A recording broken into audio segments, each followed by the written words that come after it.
Well, we might not be going back to old school phones and TVs.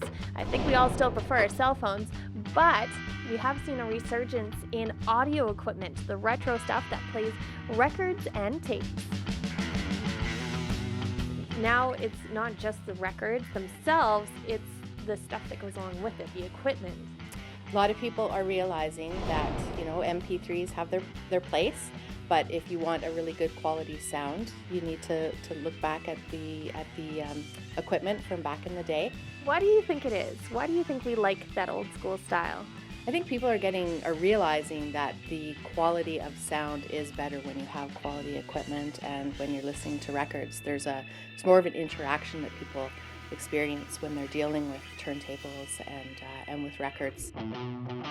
The resurgence of vinyl has led to the resurgence of vintage audio gear. Are these things behind us? These things, yes. What are these things? What are these?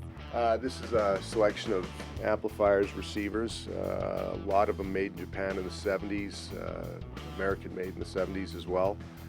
Wood, metal, glass, the engineering, the quality, it's the epitome of they don't make them like this anymore. You certainly don't see these at box stores with black plastic units these days. Probably within a couple of months of opening up the inner sleeve, people were saying, "Oh, that's great, you've got records. I've got a turntable, I'd like to get it working." So we started fixing turntables back almost 11 years ago. We've now progressed. We have a full shop downstairs. We fix speakers and amps and turntables, cassette decks, all of that. When it comes to the engineering of these components, if you wanted to duplicate the engineering of a lot of the 70s classic components in 2015, you'd be into thousands of dollars. Even from an economical standpoint, this is the way to go. That's really cool that you can refurbish those old school things that you might still have in your parents' basements that haven't seen the light of day in a while.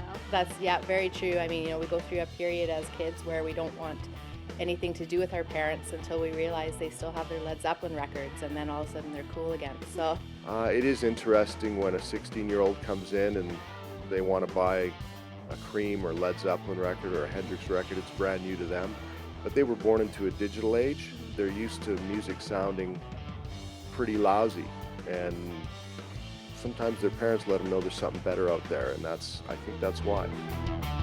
With many artists now releasing CDs as well as their albums on vinyl, it's up to you what sound you prefer.